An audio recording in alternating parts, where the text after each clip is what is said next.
Back to our channel. ఎలా ఉన్నారండి? అందరూ బాగున్నారా? మనమైతే జైన మత పవిత్ర గ్రంథాల గురించి అయితే నేర్చుకున్నాము. ఇప్పుడు వచ్చేసి బౌద్ధ మత గ్రంథాల గురించి అయితే ఈ క్లాస్లో అయితే మనం నేర్చుకుంటున్నాం అన్నమాట.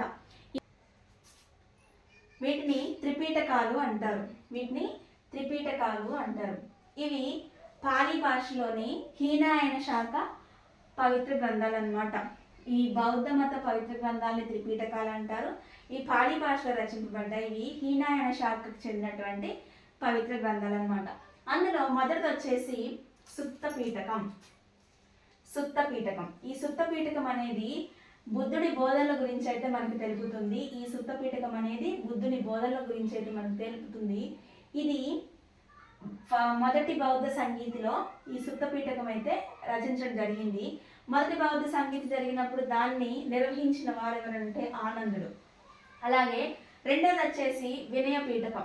ఈ వినయ పీఠకం అనేది ఫస్ట్ బౌద్ధ సంగీతిలోనే ఈ సుత్త పీఠకము అలాగే ఈ వినయ పీఠకము ఈ రెండు కూడా ఫస్ట్ బౌద్ధ సంగీతిలోనే రచింపబడ్డాయి. ఈ రెండవ ఈ వినయ పీఠకం అనేది ఉపాళి అనే ఆమె ఆ సంగీతిని అయితే నిర్వహించిన వారనమాట. అలాగే మూడవది వచ్చేసి అభిధమ పీఠకం. ఈ అభిధమ పీఠకం వచ్చేసి మూడవ బౌద్ధ సంగీతిలో అయితే రాయడం జరిగింది. ఇది మొగలిపుత్త తిస్స ఇతనైతే ఈ అభిధమ పీఠకాన్ని అయితే రచించడం జరిగింది. అయితే ఈ అభిధమ పీఠకం యొక్క సారాంశాన్ని రచించిన వారు ఎవరంటే కథావత్తు అనే అతను ఈ అభిధమ పీఠకం యొక్క సారాంశాన్ని అయితే రాయడం జరిగింది. అభిధమ పీఠకాన్ని రాసిందేమో మొగలిపుత్త తిస్స అయితే ఈ అభిధమ పీఠకం యొక్క సారాంశాన్ని రచించింది ఎవరు అంటే కథావత్తు అనే అతను రచించాడనమాట. అలాగే బౌద్ధ జాతక కథలు ఇవి బుద్ధుని పూర్వజన్మ గురించి అయితే మనకి తెలుపుతాయన్నమాట. మొత్తం బౌద్ధ మత పవిత్ర గ్రంథాలను త్రిపీఠకాలు అంటారు. జైన మత పవిత్ర గ్రంథాలనేమో అంగాలు అంటారు.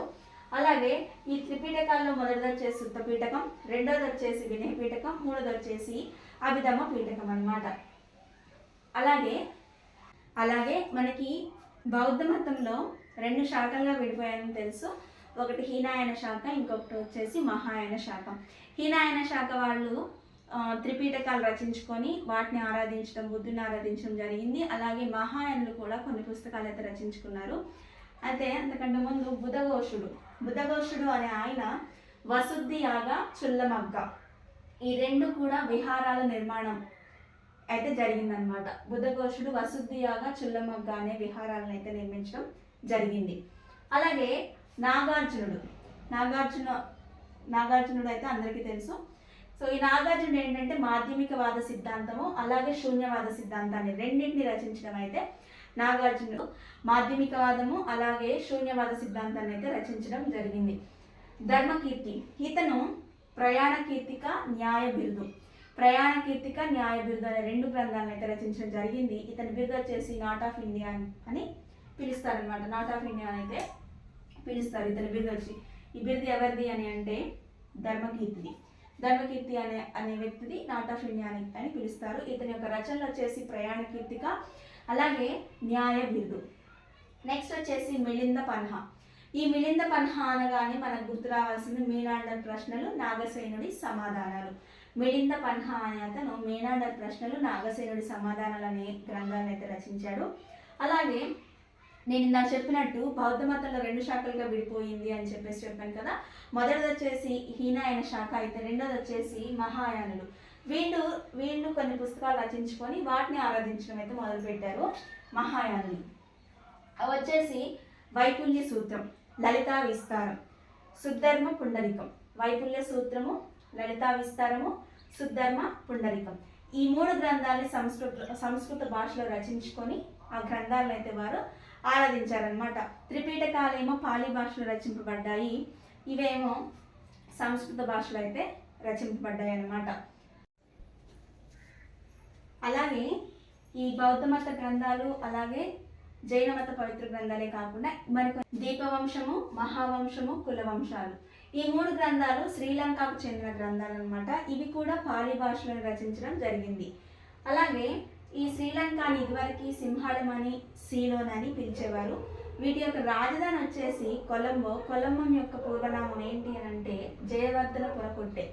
జయవర్ధన పురకొట్టె అనేది కొలంబో యొక్క పూర్వనామం అన్నమాట.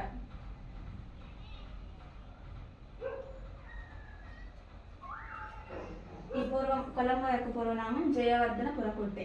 అలాగే శ్రీలంకని ఇదివరకు సింహాళమని, సీలోన్ అని పిలిచేవారు అనమాట.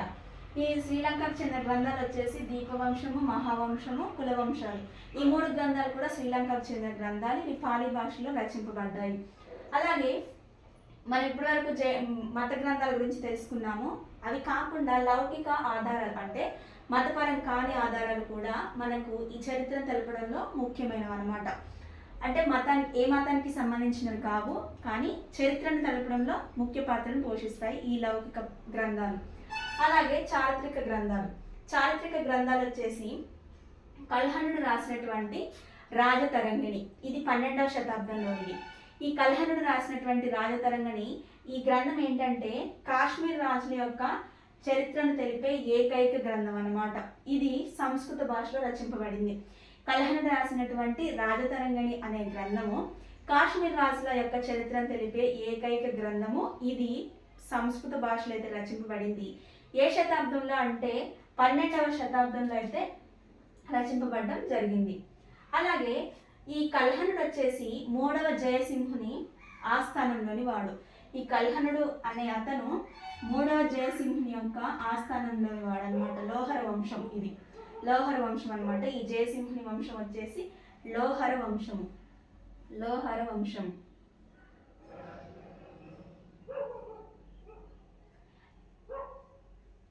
మన జైన మత పవిత్ర గ్రంథాలు, బౌద్ధ మత పవిత్ర గ్రంథాలే కాకుండా ఈ దీపవంశము, మహావంశము, కులవంశాలు శ్రీలంకకు చెందిన గ్రంథాలు.